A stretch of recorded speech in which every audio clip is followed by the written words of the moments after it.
Is Edward Snowden the only one leaking classified government documents? U.S. officials are now saying no, following an extensive article that reveals information about a secret U.S. terrorism watch list. The article, titled Watch Commander, was published in investigative outlet The Intercept Wednesday afternoon.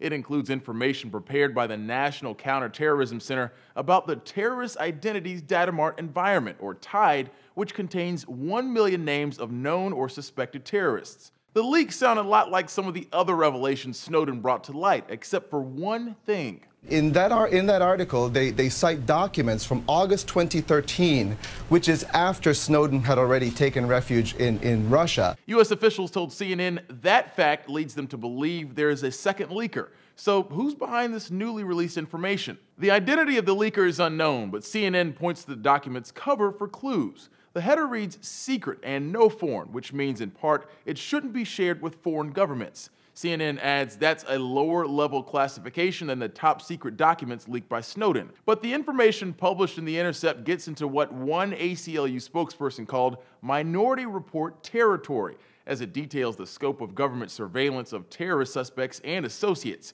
Here are some of the takeaways. Nearly 40% of the 680,000 people in the government's terrorist screening database, believed to be a part of TIDE, have no affiliation to specific terrorist groups. The TIDE database has at least 730,000 biometric files on people listed, including face images and iris scans. And the no-fly list has grown to 47,000 names, a 1,000% increase since Obama took office. That last bit could be particularly damning, considering a U.S. district judge ruled no-fly lists unconstitutional back in June. Of course, the revelations lead to even more questions about the names within the database. About the 280,000 names not affiliated with terrorist groups, The Verge writes, are all of these people potentially homegrown terrorists, or are they a part of groups that the government hasn't identified yet? Or perhaps they have shown interest in terrorist groups but haven't joined them. As for the authors of the article, Jeremy Scahill tweeted the government tried to get out ahead of The Intercept's reporting by leaking information to other outlets.